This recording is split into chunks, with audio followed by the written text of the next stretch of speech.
Hey, welcome back. My name's Steve and we're about to have a go at the UK Intermediate Maths Challenge from February 2017. This was sat in schools for children in Year 10 and Year 11 in the UK. Some Year 9s would be able to do it too. And it is on the tough side. This is a different sort of maths than you'll be used to. There are 25 multiple choice questions.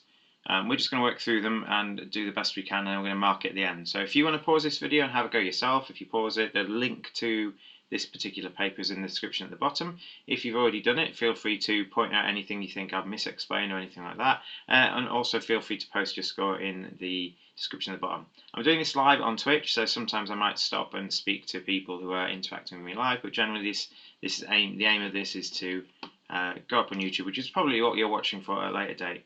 The way these questions are worded, there are five. Each question has a multiple choice element, and you get penalised for questions you get wrong past a certain point. So if you look at point 7 on the instructions, it says each answer, each mark is you get 5 marks for the first 15 questions. So I'll point out when we get past those.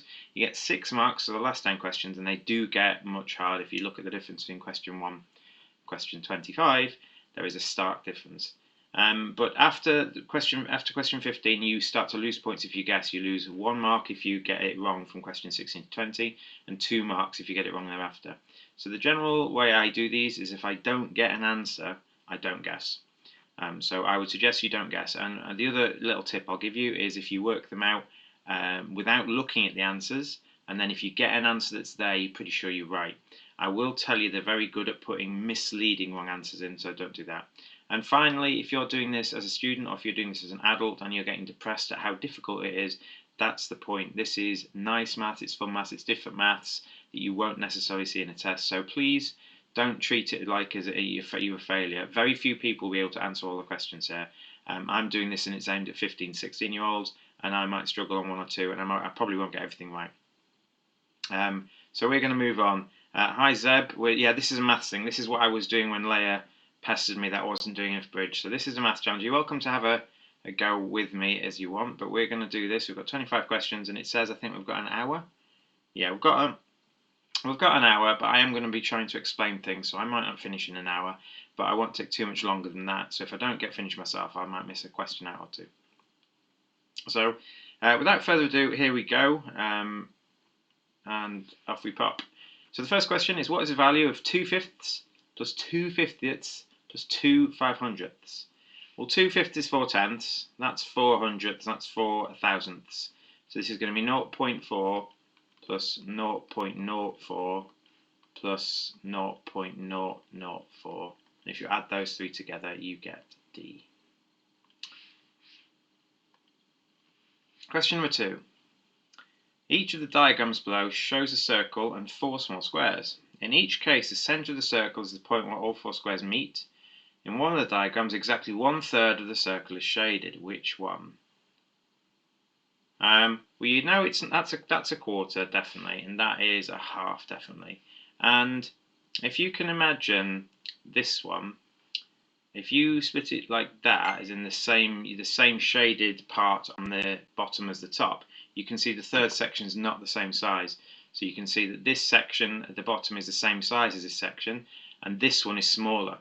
So what you're going to need is the line that's going diagonally, so this line here, to be further that way, but not so far as it gets to the top. So it's going to be B.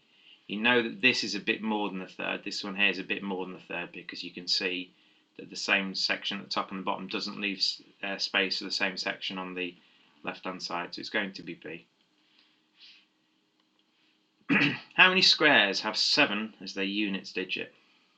So my guess is that I think it's 0. And any square number, so if you had 921 and you squared it, you're going to get a number with a 1 at the unit. And the way you know you get a 1 at the unit is the only thing that matters to the units is what the last digit squares as. So all you can think about is the first 10 digits. And if they square and get you a 7, then lots of numbers will do. In fact, infinitely many will do. So if, for example, if 3 squared was, it isn't, but if 3 squared was 7, then 13 squared would end in a 7, and 23 squared would end in a 7, and so on. So let's just double check our square numbers. 1 squared ends in a 1, 2 squared ends in a 4, 3 squared ends in a 9, 4 squared ends in a 6, 5 squared ends in a 5, 6 squared ends in a 6, 7 squared ends in a 9, 8 squared ends in a 4, 9 squared ends in a 1, and 0 squared or 10 squared ends in a 0. So none of the first 10 ends in a 7, which means no square number will end in a 7. If a square number ended in a 7 of the first 10, then an infinitely many would do. So you could use this, that sort of logic to work out it will never be these 4 answers here. Which of the following is not the sum of 2 primes? Alright, well, we can do 2 plus 3. Oh, it's going to be the one that's, yeah. So these are all even. Sorry, apologies, other way around. These are all odd. So the quick way of doing it is to say, well, which one is 2 more than a non-prime? What's 11? 9 plus 2 is 11, but 9 isn't a prime. And the only other way to make 11 by adding 2 digits together is to add an odd and an even number. And the only even prime is 2. So because 9 plus 2 doesn't get you 11, well, it does get you 11, but doesn't work, all the other ones can we do. So for example, 7 is 2 plus 5, 9 is 2 plus 7, and 13 is 2 plus 11. I believe there's a theorem that every even number larger than 2 is the sum, can be the sum as 2 primes. I believe that's true. So 4 is 2 plus 2, 6 is 3 plus 3, 8 is 5 plus 3, and so on. So I think you can do every even number as a sum of 2 primes. Diagram shows 2 circles with the same centre. The radius of the outer circle is twice the radius of the inner circle. The region between the inner circle and the outer circle is divided into 6 equal segments as shown. What fraction of the area of the outer circle is shaded?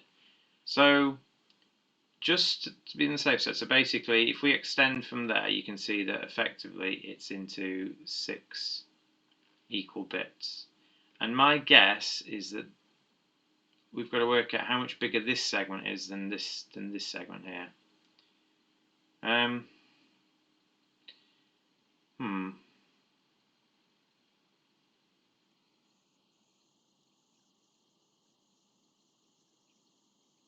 I think there's going to be an easy way to do this, like just a thing. So what you can think of, what I'm going to do is I'm just going to ignore the fact that these two are shaded, and I'm going to shade in this one and this one. So you can see it's half of the outer ring is shaded. That's what we're looking for. So we're just going to look at those 3 are shaded, and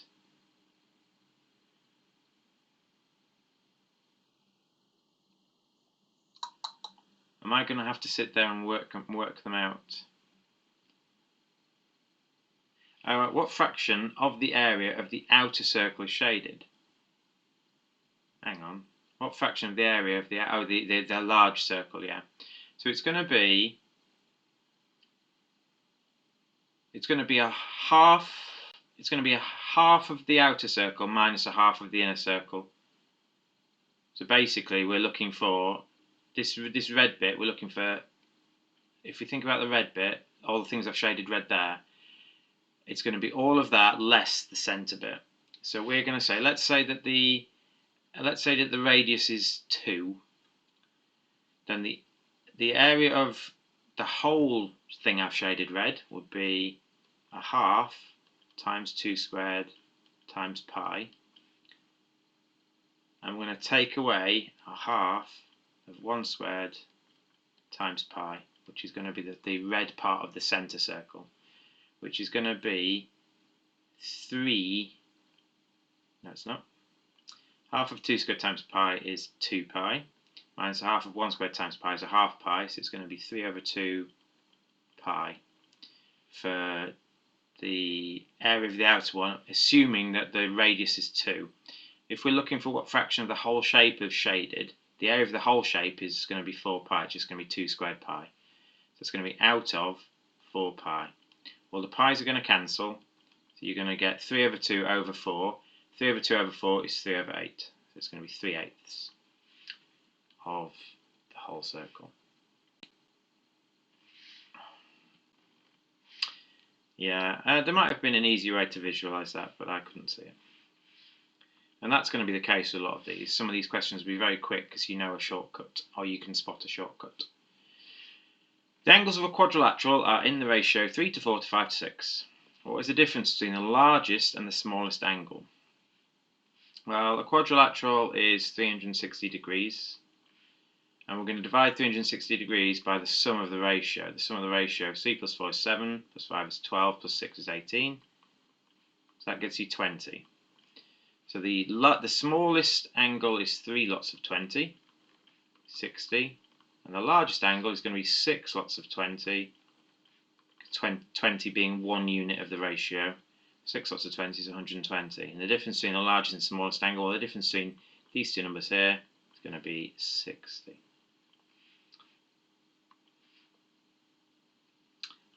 If you are watching for bridge, I will be doing some bridge after this. This is 25 questions long, should take me about an hour. And if you like bridge and you're watching this on YouTube, follow me on Twitch. 4 different positive integers are to be chosen so that they have a mean of 2017. What is the smallest possible range of the chosen integers? 4 different positive integers. So for them to be different and have a mean of 2017, you need a couple.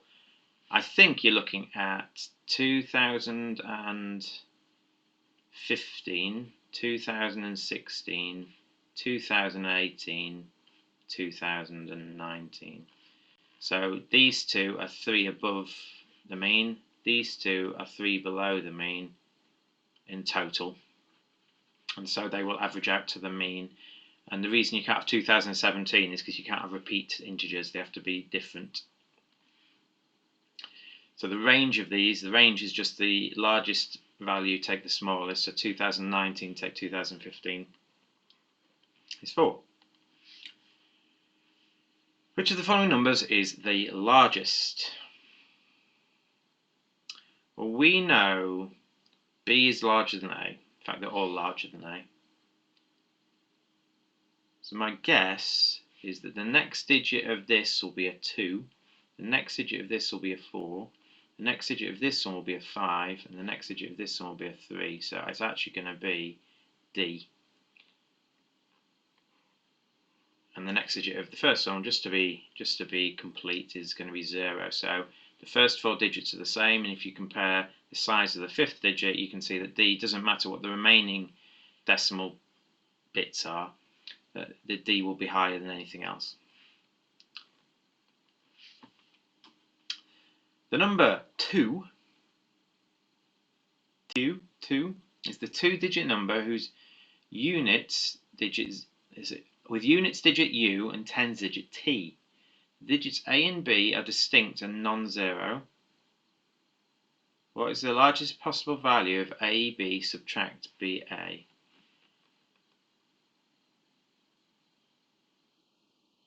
Well, the largest I can make AB is 98, but then you subtract 89. So my guess is that you want the tens value of the first one to be as large as possible. So you want A to be 9, and you want the units value of this to be as small as possible because the units will flip to make the tens of this one. So I imagine it's going to be 91 subtract 19. So 91 subtract 19 is 8272. Yep, Bridge Overlord, you are right. Absolutely right. Yeah. Bridge Overlord's cool beans, isn't it? I'm doing this as a maths video for YouTube. People do these challenges in the UK, and sometimes they look at YouTube to look at old challenges to see how they were done. You do? I heard you were doing some math challenges when you were at school, so crack on. The diagram shows 3 rectangles. What is the value of x?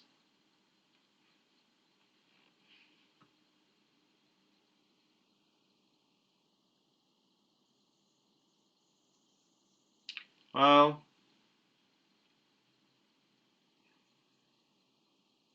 it's just going to be a bit of maths, isn't it? So this might be a quick way of doing it. So because the rectangles have got 90, so that's 90, you can work out this angle and this angle with angles on a straight line. You can work out that one, and then you can work out x from that. So x will be 180 subtract whatever we get for that one. So we'll work them out. One by one. Again, there might be a quicker way. So this one here. So we'll start with that one, and we're going to say that is going to be 47. We're going to start with this one now, and that is going to be 61. 47 plus 61 is 108. So this x here is going to be 180 minus 108, and then this x here is going to be 180 minus what we get for that. So actually x is going to be back to 108, so x is just going to be 108.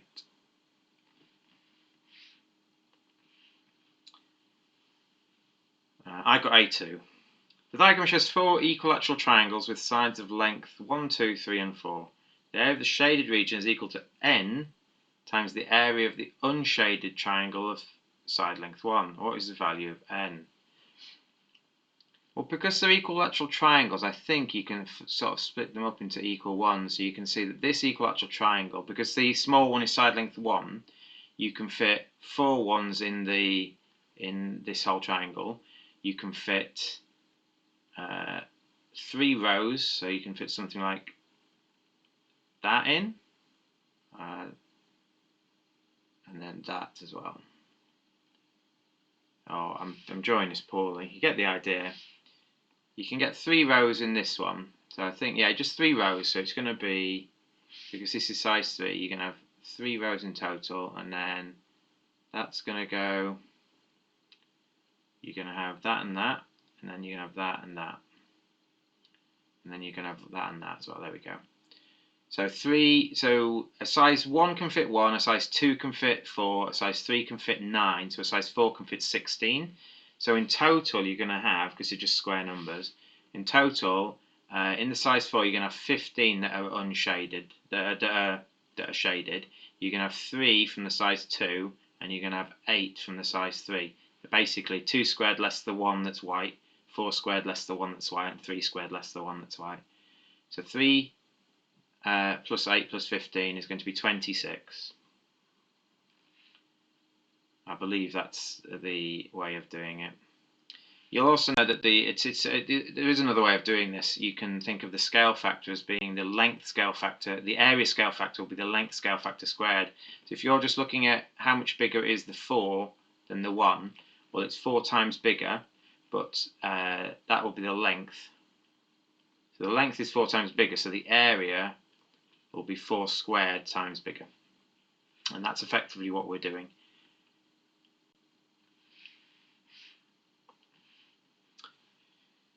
The combined age of Alice and Bob is 39, and the combined age of Bob and Claire is 40, and the combined age of Claire and Dan is 38. The combined age of Dan and Eve is 44. The total of all 5 ages is 105. Which of the 5 is the youngest? Alright. I don't know if I need to write these out. So A plus B is 39, B plus C is 40.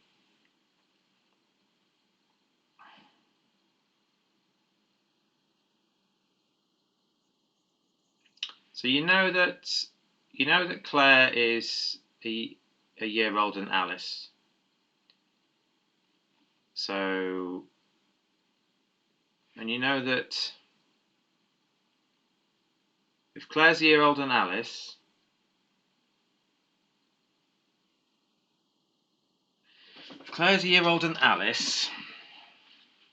then Dan is 2 years younger than Bob.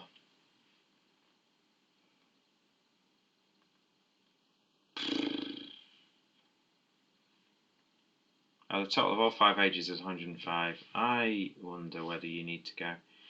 Okay, well let's just do it. So A plus B is 39.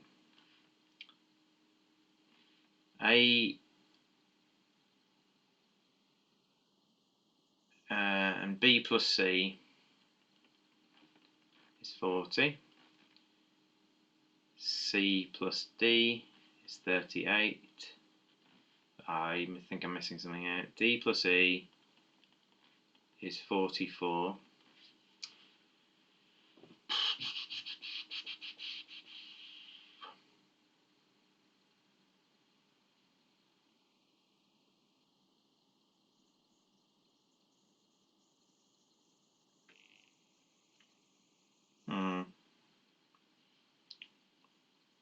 The total of 5 edges is 105. Do we have enough information to work out them individually? I'm not sure we do. What you know from the first pair and the second pair.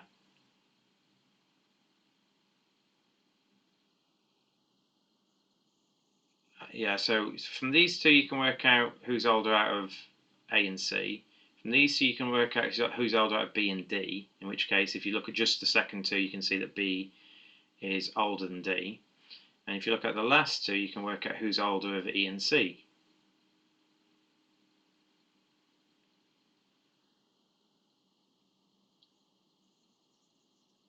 Is that right?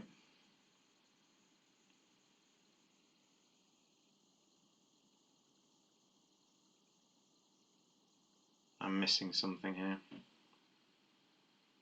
People in the chat are throwing out the answer, so I'm just trying to work out how they get it. So we know that E is older than C, we know that C is older than A. So it's not E, and it's not C, because we know that A is younger than both of them. We know, just looking at B and D, that D is younger than B, so it's not Bob. Yeah, you're welcome to put your chat in. If you're going to be shouting answers out there, I'm not going to look till I've finished the question though, because that's just what I do. So I'll check at the end. So it's got to be Alice or Dan.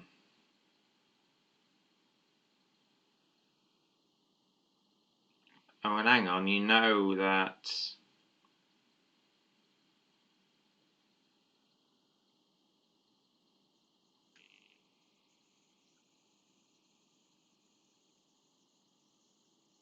Oh, hang on, you know that C is 40 minus B, but you know that B is.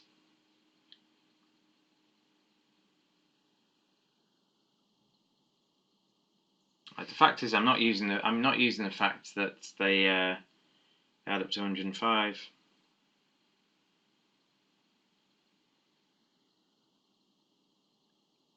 Oh, that's what you do. Yeah. Okay. So that yeah, and then you can work back. Okay. So I've seen something in chat that's got this for me. Yeah, there's a couple of ways of doing this, but I think yeah. Okay. So chat's beat me to this. So you can say that 105 is the same as them all added up together. Well, A and B is 39, C and D is 38, plus E. And you could have done that in different combinations of ways. You could have worked out A's age or whatever. And once you've worked out E's age, you can go back and work out the rest. So 39 plus 38 is 77. So E is 28. So if E is 28, you can work out D. D is 16. It's possibly going to be D. If D is 16, C is 22. If C is 22, B is 18. And if B is 18, then A is 21.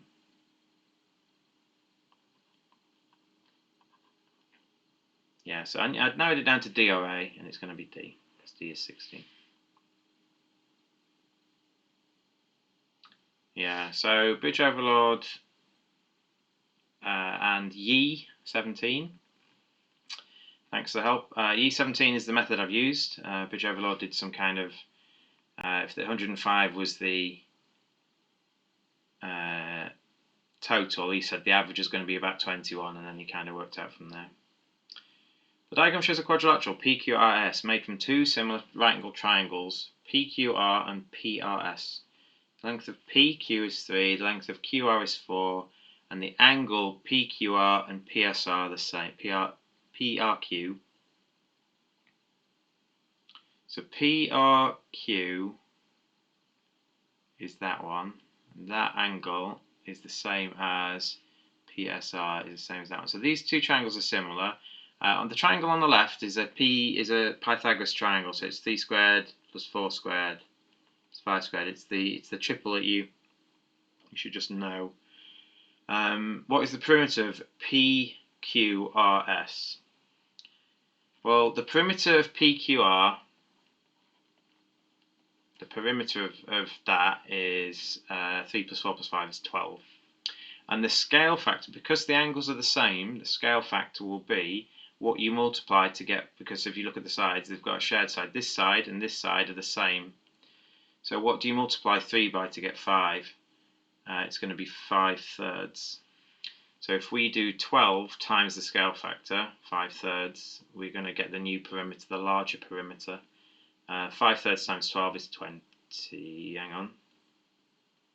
I've done something wrong here, haven't I? Oh, PQRS. Alright, so the perimeter of PSR is 20, which means the perimeter of the whole thing is going to be 20 minus the 5. It's going to be the 15, because that's going to be these two sides there. That's going to be 15 plus 4 plus 3. So 15 plus 4 plus 3 is 22. Yeah. It's a good thing they didn't have 20 as a wrong answer, because I misread the question. I thought we were trying to work out the perimeter of the larger triangle, not the quadrilateral. Okay, we're almost out of the time of the questions where you can guess and not get penalised. So we're going to go back to blue pen. For some reason I was doing it in red. For what value of x is 64 to the power x equal to 512 to the power 5? Well, 64 to the power x is 2 to the power 6x, because 2 to the power 6 is 64. And 512 to the power 5 is the same as 2. So this is going to go 2, 4, 8, 16, 32, 64, 128, 256, 512 is 9. So that's the same as 2 to the power 9 times 5 is 45. So I'll just change the base is the same. So what we now have is if the base is the same, the powers must be the same. So 6x equals 45. So x must be 7.5.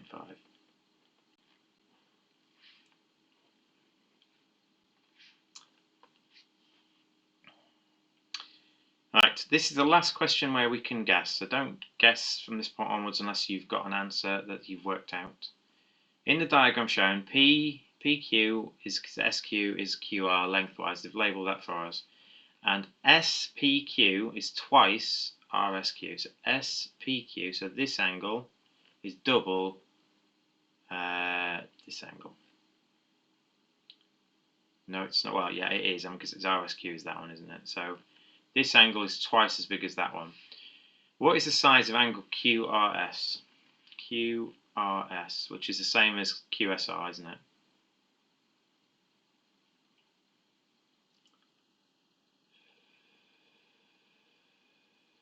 So we're going to call this angle 2x, because it's the same as that x and that x. And then this angle at the top is 2x as well. And so we know that in the overall shape, the angles have to add up to 180 degrees. So we know that 2x plus 2x plus x plus x, or 6x, has to equal 180. So x has to equal 50, no. How many 6 is 180? 30. I don't know where I got 15 from. And so x is 30, but the angle we're trying to find out is QRS, which is x. So it's just going to be 30. That felt easier than some of the previous ones. Right. So from this point onwards, if you get one right, you're going to get 6 marks. But if you get the one wrong, you're going to start losing marks, depending on which one you get right. So don't guess. But here we go. The product of two positive integers is equal to twice their sum. The product is also equal to 6 times the difference between the two integers. So we're just going to get a simultaneous equation. Is this mostly geometry? No, it's about it's like a third. I don't know the exact thing. That sometimes there's some Boolean logic as well, and sometimes there's some visualization with 3D shapes and stuff. It's maybe a third geometry. If you have a quick scan, you'll get shapes popping up every now and again. So about a third of them are geometrical. You've got some trigonometry and Pythagoras, number theory. This is number theory. Well, this is just simultaneous equations, but number theory is quite a nice one as well when they come up. The product of two positive integers, so that's a and ab, equals to 2 lots of their sum.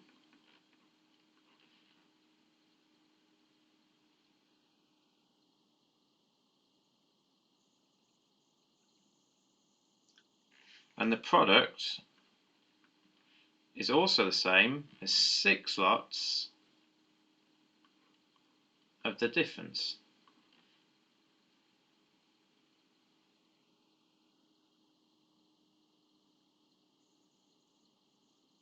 And so if these two are equal, you can say that 2a plus 2b equals 6a minus 6b.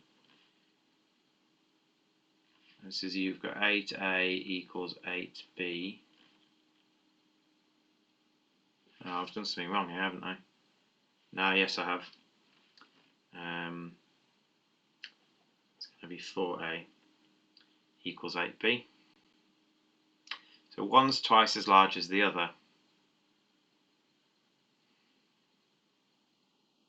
So that's from the information you get, you know one's twice as large as the other.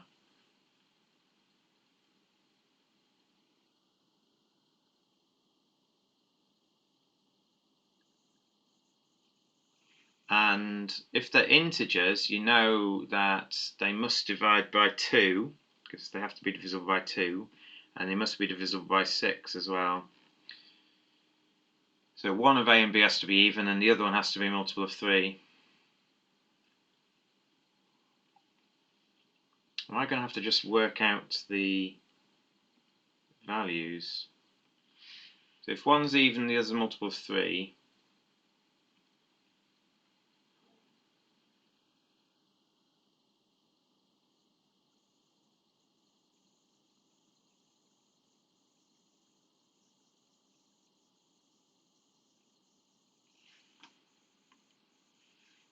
So the sum is just going to be half the product. So it's got to be 6 or 9, because we know there's a multiple of 3 there. It's going to be half the product. If you think about just this first line here, that what we're looking for is just the sum of the answers. So it's just going to be AB divided by 2. Because you've got a 2 and a 6 here, and one's twice as large as the other, you need...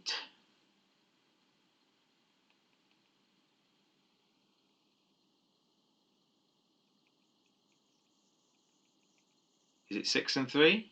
Are the two numbers 6 and 3? Yeah, so the two numbers are going to be 6 and 3. The reason you couldn't do this is you can't get an even number plus a multiple of 3 to add up to 6. It has to be 9. So the numbers are 2 and 3. There's probably an elegant way of doing that, but I did a bit of logicking. You know that this has to be a multiple of 2, and this has to be a multiple of 6, which means the factors of AB must have a 2 and a 3 in them. And so you also know that one's twice as large as the other. So you need a multiple of 3 and another number that's twice as large as each other, so it has to be 3 and 6, because you can't do it, yeah. So there might be another way of doing that, but it is D, I believe. Oh, A equals 2B, so sub back in the first equation. Yeah, that's quite nice. So you can get from this equation at the bottom, yeah, that's a much better way of doing it. I got to that point and stopped, so you know that A is 2B, and all you do is go back to the first equation and work out what the sum is. So if A is 2B, then you're going to get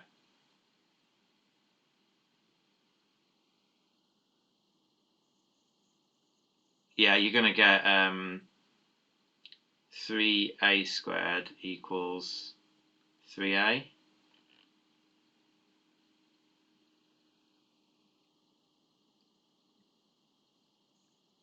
Or something like that. A is 2b. No, apologies, you're going to get a, so yeah, you're going to get a squared equals 3a, and the only way for that to work is if the sum is 9. Oh, well, if a is 3. So you work out a is 3, and then b is twice as large, so yeah, that's the algebraic way of doing it. Thanks, Tim. The diagram shows two rectangles on a regular pentagon. One side of each rectangle has been extended to meet at x. What is the value of x?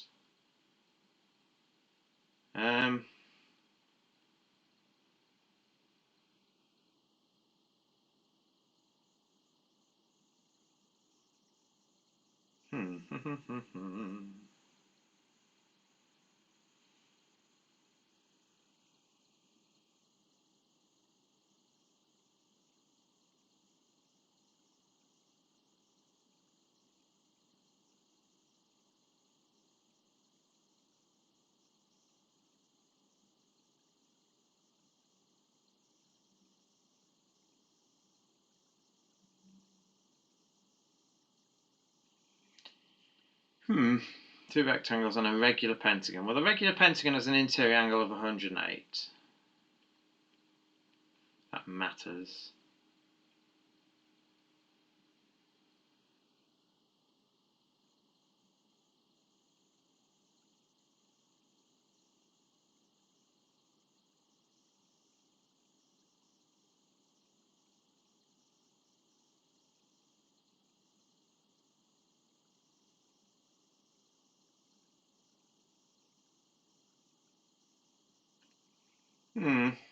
Can't see where to start on this one.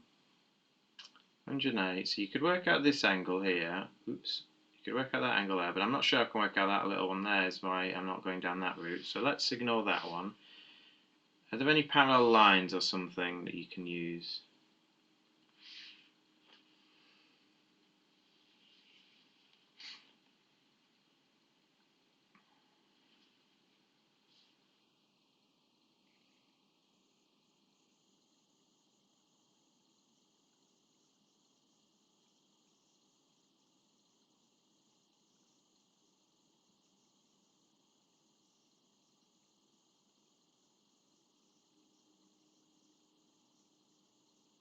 Oh, hang on. It's if you did this, that line there, if you did that parallel to that, it must hit in the centre, in the midpoint of the square to hit this corner here. And if these lines are parallel, then you can say x is the same angle as that, which is going to be 54. It's going to be half of 108 because you'll bisect the angle.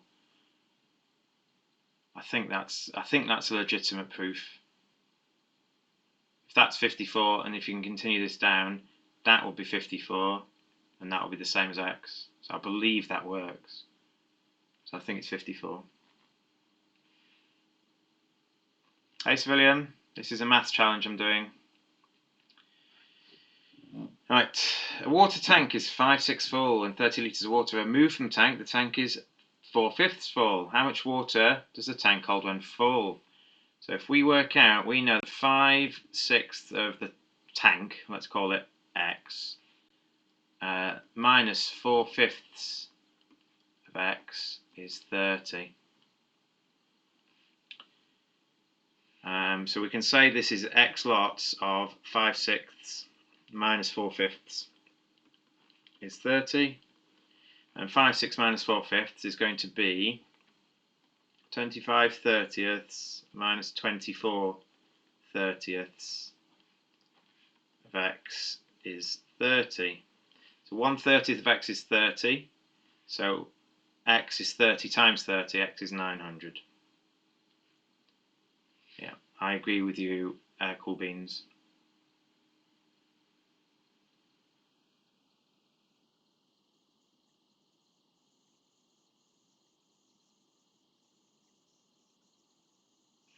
Oh, so Tim has got something. You have an irregular pentagon. Oh, I see what you mean. Yes, yeah, there was another way of doing it. So there is another way of doing this one that doesn't need that little spot I've got. X is one of the 5 angles in a pentagon. So you've got this angle, this angle, this total angle, this angle, which you know is 108, and that angle. So x is going to be 108 plus 108 plus 108 plus 90 plus x equals whatever a pentagon adds up to, which is 540, and you can work it out from that. That would work as well. Didn't spot that.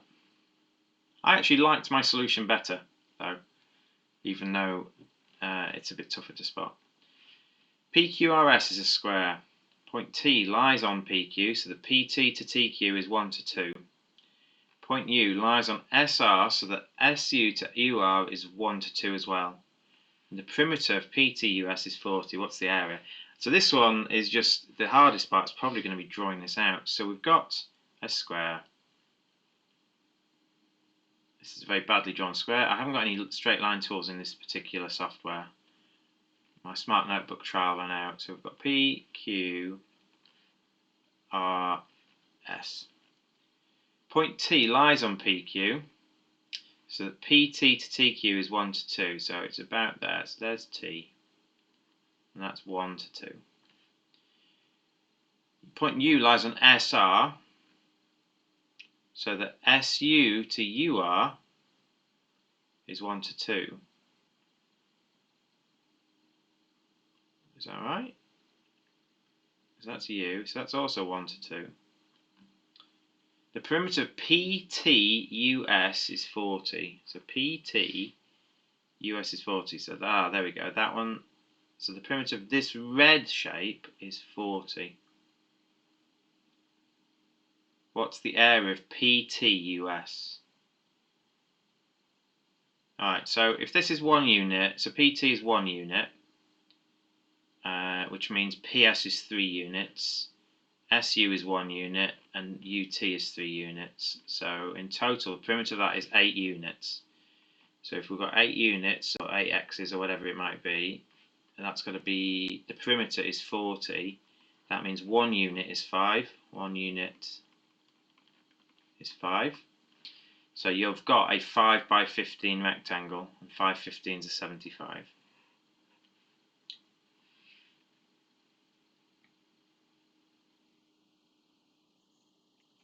Yeah, thanks, Tim.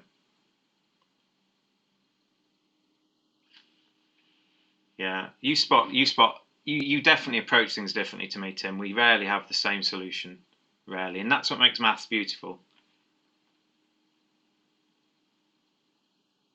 I think, like I said earlier, Sam, I think the difficult thing about that is just drawing the diagram out. I mean, if you don't draw the diagram out correctly, you probably don't solve that. But I think you're right. I found it a bit easier. But again, I can read the question and draw a good diagram. I think you're going to floor a lot of kids like that who aren't used to drawing diagrams from the information. You also, the problem with that, and I don't like this, is that the notation for a square is you start at a corner or any shape. If they call the shape PQRS, you start at P and you're labeling it clockwise around the shape. That's their naming method, and you just need to know that. It actually doesn't matter if you'd gone anti-clockwise in that case, you'd have got the same answer. But if you didn't, if you just go PQRS, if you go left to right, top to bottom, then you'll get that wrong. And that I don't feel that's fair, but what can you do? The diagram shows 7 circular arcs and a heptagon with equal sides but unequal angles. The sides of the heptagon have length 4. The centre of each arc is a vertex of the heptagon, and the ends of the arc are the midpoints of the 2 adjacent sides. So the radius of each of the circles, so the radius of that circle there is 2, and the radius of all the circles will be 2. What is the total shaded area? So in a heptagon there are you're going to have 7. Let's imagine that all circles are full and they didn't overlap or anything weird like that. You're going to have 7 lots of 2 squared times pi. That's full circles. So 7 lots of 2 squared times pi is going to be 28 pi if all the circles are full. But we're not going to get all the circles full, because in a heptagon is 540, 720, 900. So a heptagon is 900 degrees in the heptagon, and which means you're going to take that and these angles here, in total be 900 degrees. You're going to take 900 degrees worth of circles off the heptagon. 900 degrees is 3.5 circles.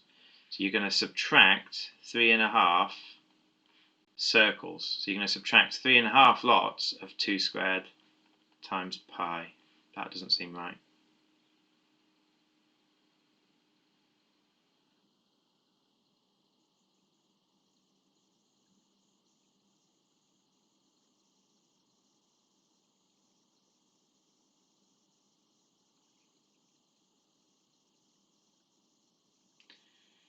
It's 2.5, that's right, yeah.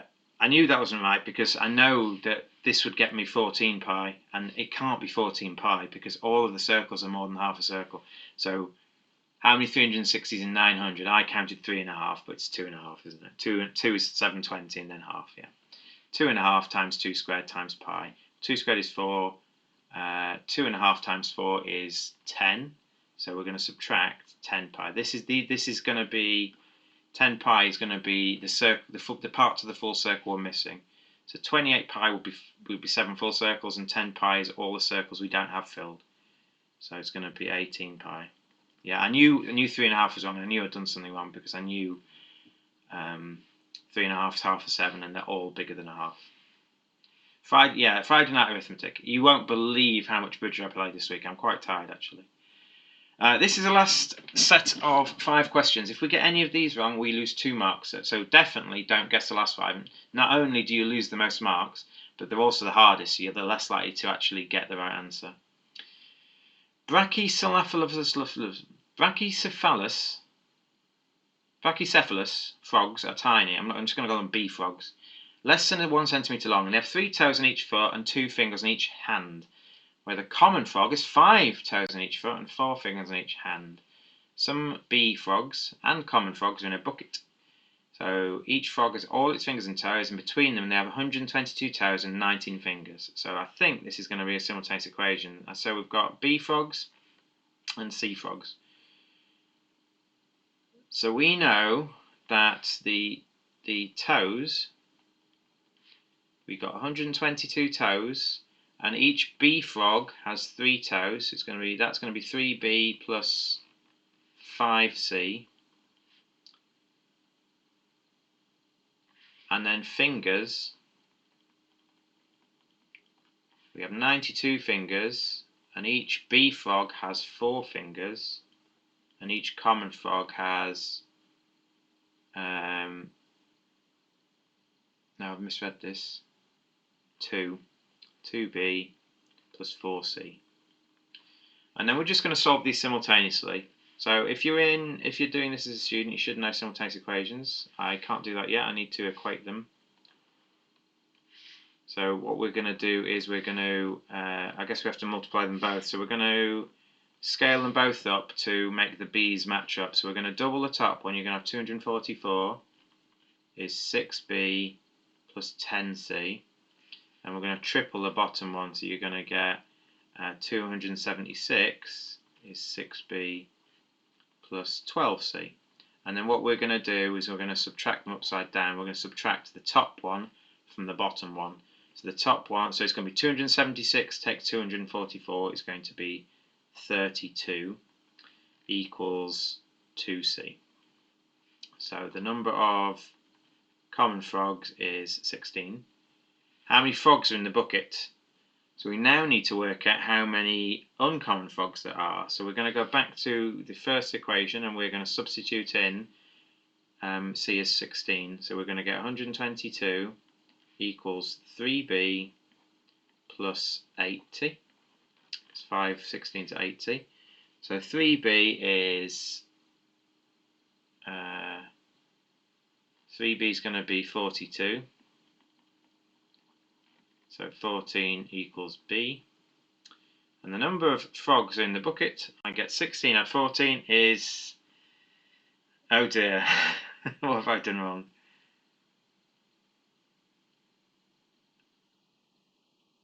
Done something wrong. So I get 30.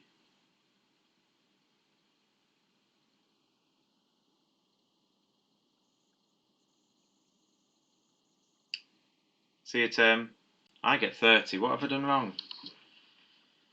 Because I've got 14 plus 16. How many frogs? That's total frogs in the bucket. I get 14 and 16 is 30. Let's just double check that works. So I'm just going to check it in this equation here.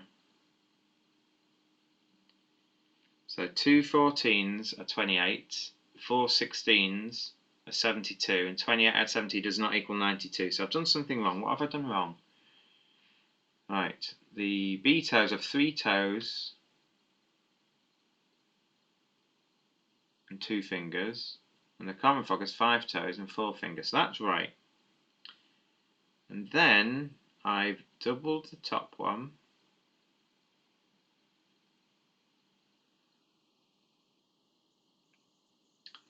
The 122 is 244, 3 is 6, 5 is 10. So that's right. And then I've tripled the bottom one. 92 is 276. That's right. Tripled that and tripled that. And I'm going to take them away. I get 32 is 2c, so c is 16. Each frog has 2 hands and feet. You're absolutely right, Sam. Oh, so you actually, so you're actually going to get,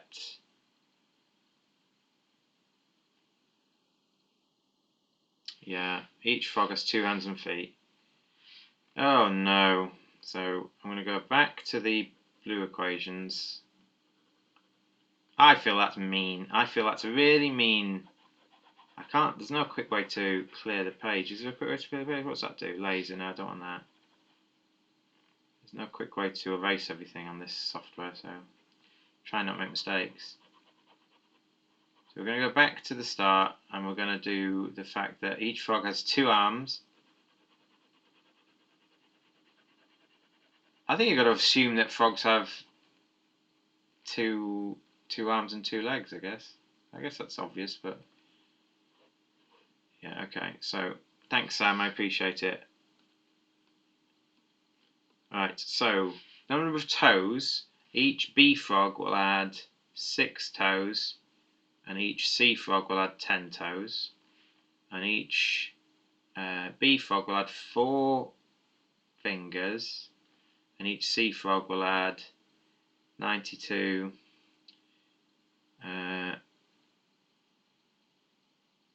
8.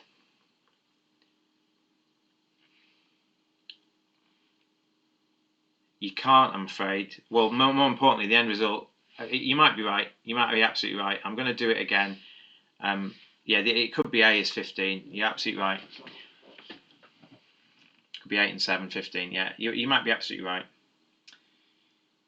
In fact, you probably are. It probably is 15. In fact, if I was running out of time, I would guess 15 now. But I'm going to work it out so we can. So if people are doing it the same way at home, so I'm going to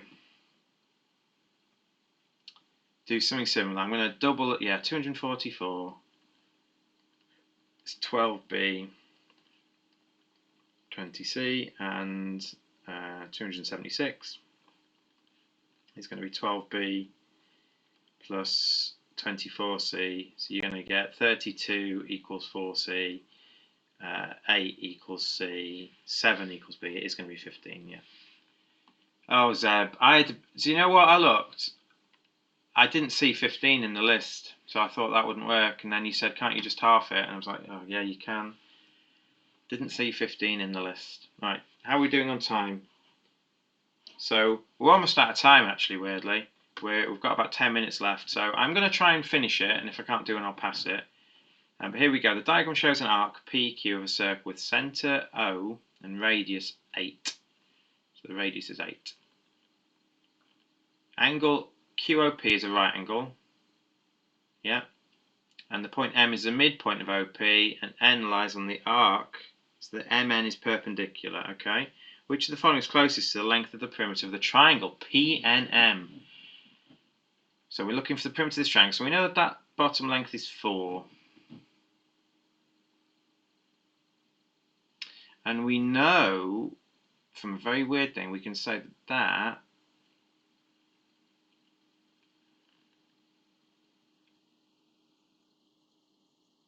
because M's the midpoint, we know that's the same as that. So we know that this side is 8. And we can use Pythagoras to work out the height. Let's call it h. We can say that 8 squared is h squared plus 4 squared. 64 is going to be h squared plus 16. So 48 is going to equal h squared. H is going to be the square root of 48, which is going to be 4 root 3.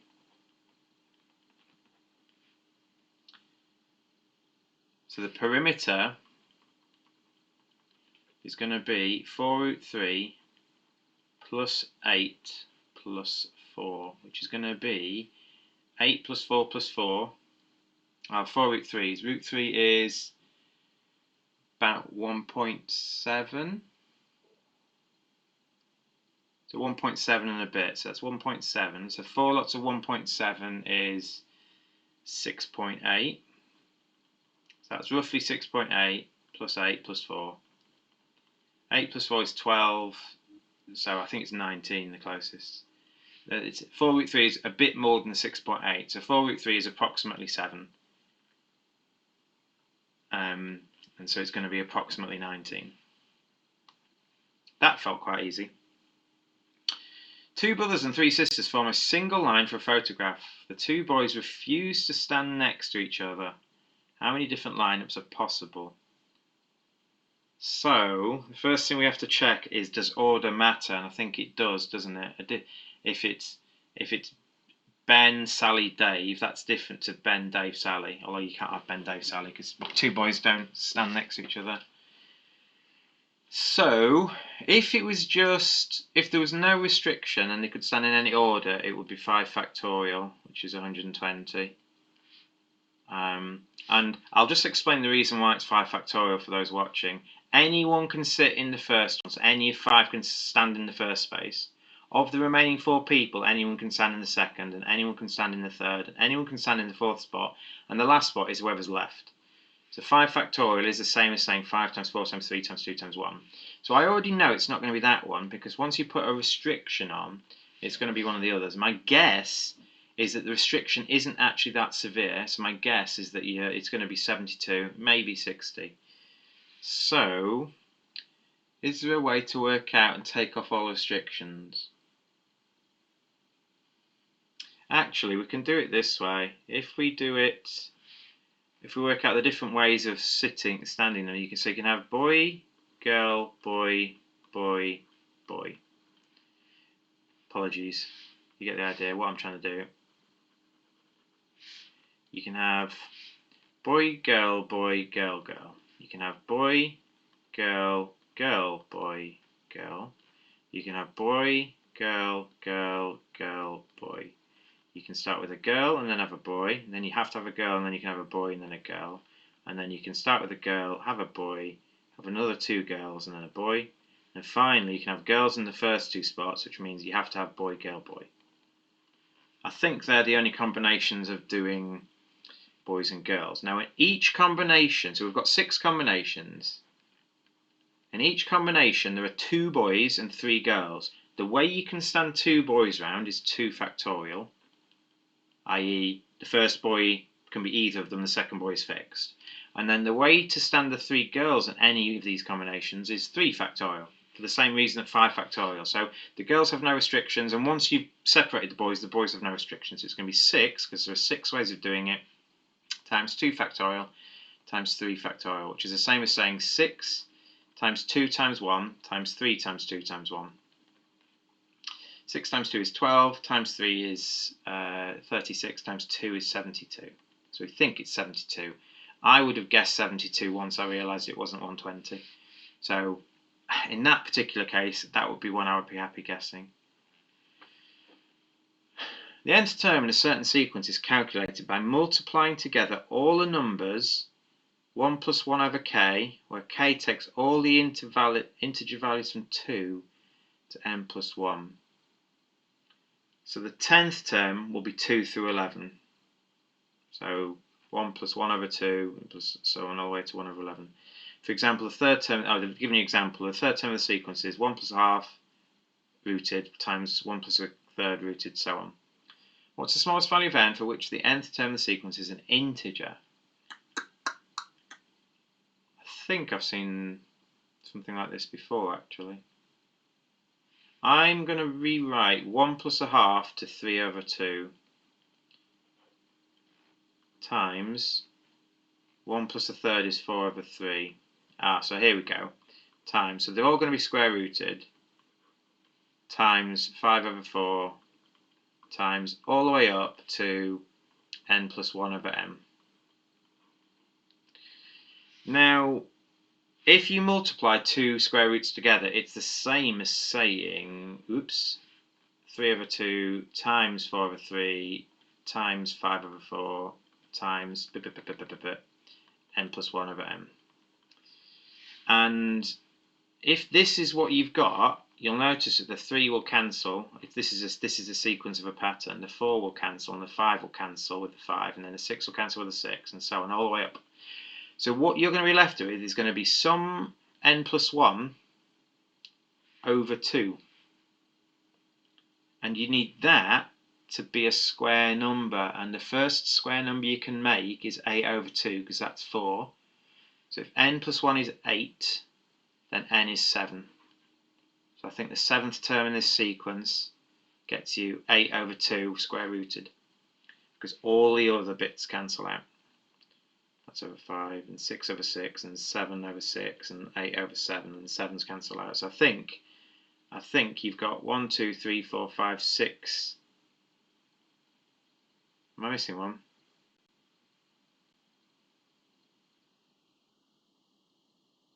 No, it's the 6th term. Yeah, it's the 6th term. It's a good thing I counted that. It's if I've just written it out, it is actually the 6th term, because this is n plus 1, and that is n plus 2. Because n plus 1 is going to be this number here. You can see the 2nd term is a 3, the 3rd term is a 4, which means the 6th term will be a 7 on the denominator, and the numerator will be n plus 2, so it's actually going to be 6. Good thing I double checked that. Alright, the last one we've got. This is the last question. They're always quite tough, this. Yeah, I liked it, but the thing is, I'd seen that before. I've seen how that sort of sequence simplifies. I don't know where I've seen it, but I have. So that was a bit easier for me to spot. This is the last question. I'm going to give myself like about 8 minutes on it. I think I've got about 8 minutes left. It's a minute past 7. I started at 6, but I've waffled a bit as well. So I hope you give me some leeway. It's a collapsing product, said Vic. The diagram shows a circle with radius 2 and a square with sides of length 2. So just 2 and then 2. The centre of the circle lies on the perpendicular bisector of the side of the square at a distance x from the side as shown. Okay? The shaded region inside the square but outside the circle is an area of 2. What is the value of x? Well, if this has an area of 2, so this bit has an area of 2, I know that these 2 points are not the midpoints of the square. The midpoints of the square will be there. So I don't think we're going to have concrete midpoints.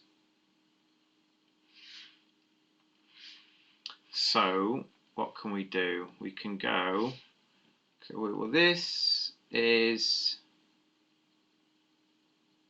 well, x can't be 2, so this triangle's not isosceles, so that doesn't help us.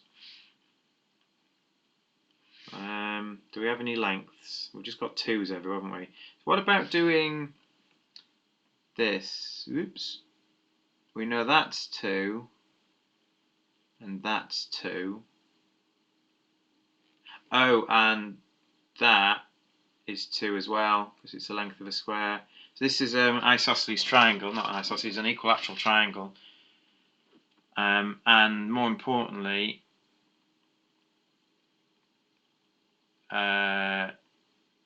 half of it is a 30-60 triangle, because if the hypotenuse is 2, then and the base is 1, then it's because the hypotenuse is twice as long as the base, then it's going to be a 30-60 triangle. In fact, we knew it was a 30-60 triangle anyway because it was an equilateral triangle. So how does that help us?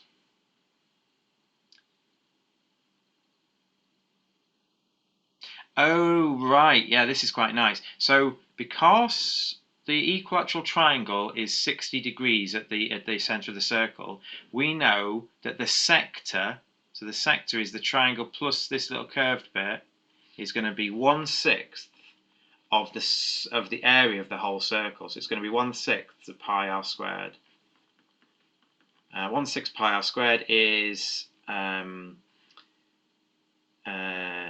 to be 4 over 6 pi, or 2 over 3 pi. 2 over 3 pi. So that's the area of the whole blue shape, including a little curved bit at the top, if that makes sense. The area of the triangle, that's without the curved bit. Yeah, I think we can do this. This is not nice. So that's the sector. The area of the triangle, this is the equilateral triangle, is going to be half AB sine C, which is going to be a half times 2 times 2 times sine C, and C is 60. Sine 60 is root 3 over 2. So that's just the triangle. So it's going to be half of 2 squared is 2 times root 3 over 2 is going to be root 3. So the area of, I'm going to change colour pen a third time, the area of this curved bit at the top, you can't see my mouse, I'm afraid, so the area of the curved bit I've just done yellow, so the yellow bit, which is going to be the difference between the triangle and the sector, is going to be 2/3 pi minus root 3. Got to go. Thanks, Sam. Oh dear, this is awful. There might be a quick way of doing it. Finally, we've got a rectangle here, and we know from symmetry that x is this length here. That is also going to be x because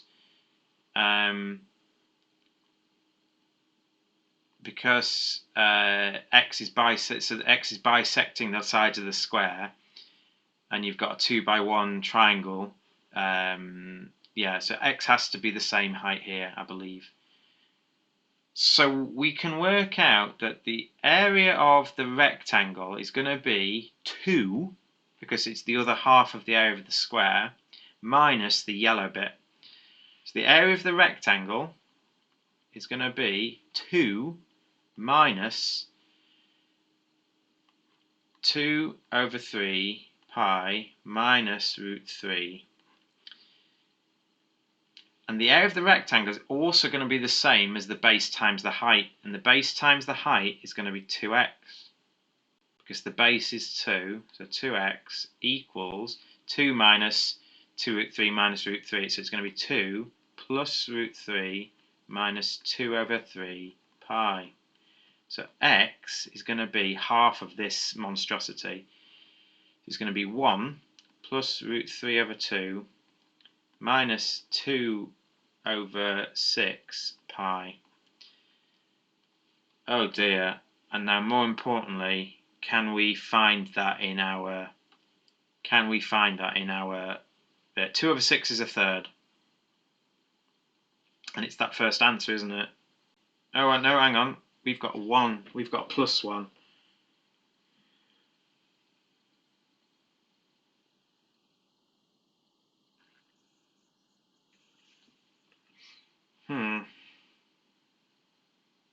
They've got minus 1s. It looks like it's this first one, but I've got the signs wrong.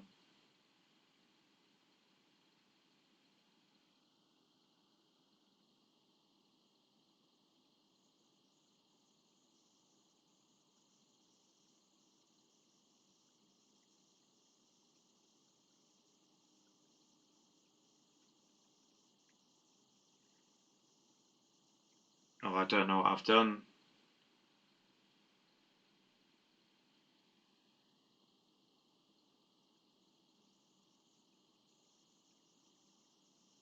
I think I am certain the x's are equal.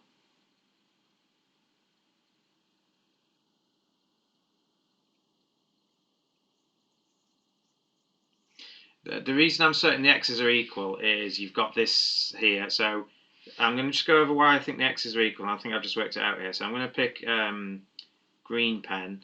So because this green line here must cut I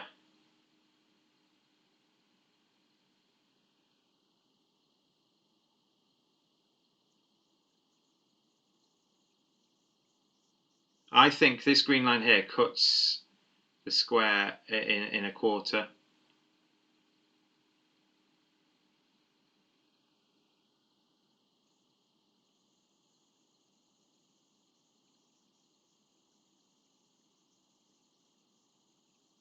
If the x's aren't equal, I don't know how you work it out. I don't know why it's giving you the area of the top bit. If the x's aren't equal, I don't think you can do it. So I think they have to be equal. And I've gone wrong somewhere, but because I'm going to end now, and I'm actually going to guess, because I've got all the values in my answer, I'm going to guess that. You can find the top x. I have found the top x, haven't I? But I've just not quite got it right. Hammer-sickle bridge. If you can explain it to me, maybe.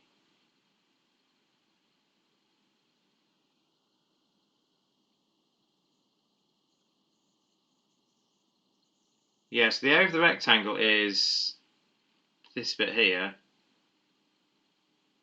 It's going to be 2, because that's the area of the white part of the square, less the yellow section.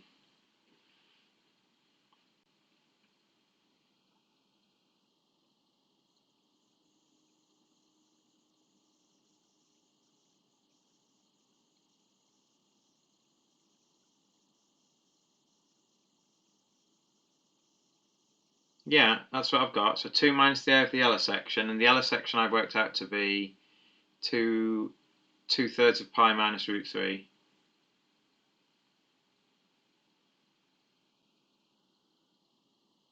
So the rectangle is 2 minus the yellow section,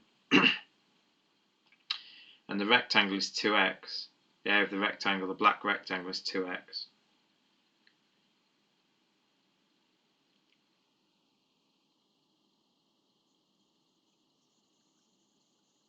I'm positive it's one of A or B, and the reason I'm positive it's one of A or B is because they're the only ones with a root 3 in the answer, and once I get a root 3, I can't see how it's going to disappear. So I can't see how it's going to disappear, and the difference between the first and the second one, the only difference is it's the root 3 over 2. So the second one has a root 3 over 4, and the only way I can't see how you get a quarter of the root 3, because to get from 2 to 1 you have to half it. So I've done something wrong in my working out. I lost some signs. I've got the right answer, I've just got the signs wrong. I've got 2 of the signs the wrong way around. So I'm going to assume I've got it right and made a mistake in my signs, but not in terms of my method. And I'm going to mark it from there because I think I've run out of time, to be honest. What time we're at? So I've had 70 minutes, but that's including introduction and talking to people as I'm going. So I'm gonna call that a pause now. We're gonna go back and mark it. And if I'm wrong with that one, I will apologise, hammer sickle. But we're gonna now mark what we've done. So we've got. We're gonna get a green pen out. Okay, we've got a green pen, and we can see here the marking scheme here. This bit here. We're going to get 5 marks for the first 15 and then 6 marks for the rest, and we're going to lose 1 or 2 marks if we get any of the last 10 wrong. So here we go. So if you want to mark it, I need to get my answers up somewhere. Where I've got them. Did I open them up? I did open them up, so here they are. Here's some answers. Scroll down to where we start.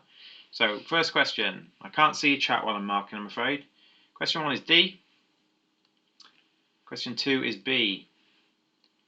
Question 3 is A. Question 4 is D. Question 5 is B. I didn't find a quick way of doing that. Is there a quick way of doing that? No, I'm not going to look. Question 6 is D. Question 7 is C. Question 8 is D. And question 9 is B. Let's scroll down. Question 10 is A. And question 11 is E. Question 12 is D. Now, thanks for the help on that one. I had a bit of a brain freeze on that, so I think I'm going to give that to the chat. Question 13 is A. Question 14 is B. Question 15 is C. That seemed easy, that one. Right, and now we're on to the ones where we can lose marks. So question 16 is D, which we got. Question 17 is B, which we got. I liked that one, that was quite nice. Question 18 is E.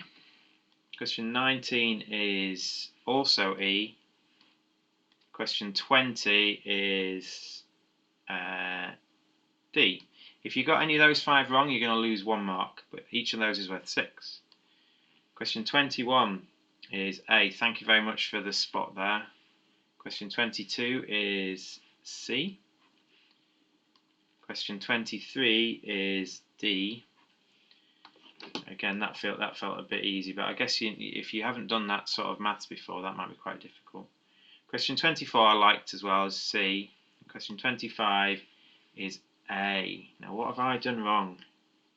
Well, I'm just going to come back to that. So we got 15 lots of 5 marks for 75. So we got 4 marks today, although I could deduct 5. I could deduct, I put an asterisk, chat, give me +5 there. And then we get 10 lots of 6 marks for 60. So we get a final score of 135, which is full marks. I have 135. If you've got a score, post it in the chat below and see what you got, see what other people got. But let's go have a quick back look at this one, see if I can work out where I went wrong.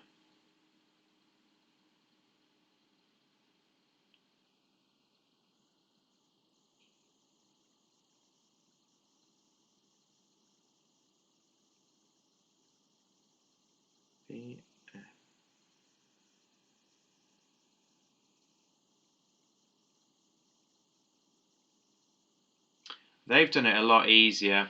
They worked. This is a bit easier actually. This is a lot easier than what we did, and it looks like you get the same answer. So we got the right answer, which means x must be what we think it is. No, it probably isn't. Yeah, you might be right. You might be right, chat. They've worked out in the triangle the height of it. If that's 1, that's 2. The height is √3. The whole height of the triangle, all the way to the top and bottom. Which means that x, so the x that we use to find our rectangle will be √3 minus the x that we need. So the rectangle is going to be 2 lots of √3 minus x equals this.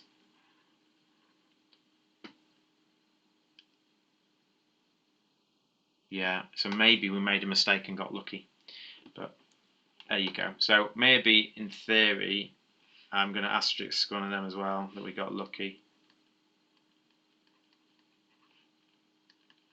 Alright, I didn't see any comments. My favourite topic in maths is, so I think Hammer-Sickle Bridge, you might have been right there. It felt like if it wasn't, the problem with me, the problem I got on this question is if x wasn't the same as the height of the black rectangle, I didn't see how to do it. So I just assumed it was. Maybe that's an error by me. I did have some sort of logic because the length of this green one here is 1. No, it's not, it's a half. And the angle's the same.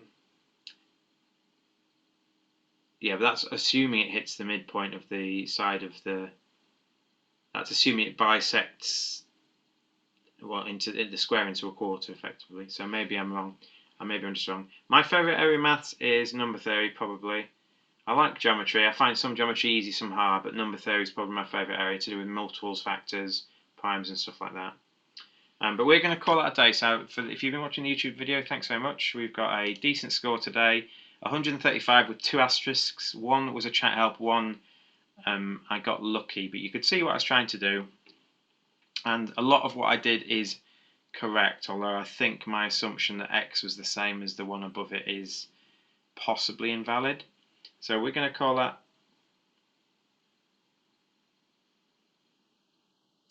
Didn't see the whole problem. It feels like one of those. Angle between the radii is twice the angle from the lines going out to touch the other sides of the circle. I'm going to end the YouTube video, so thanks very much for watching. Please subscribe to YouTube if you've liked this video. I'll do more maths videos. Please follow the links to Twitch and below if you want to watch me doing them live. But peace out. Well done.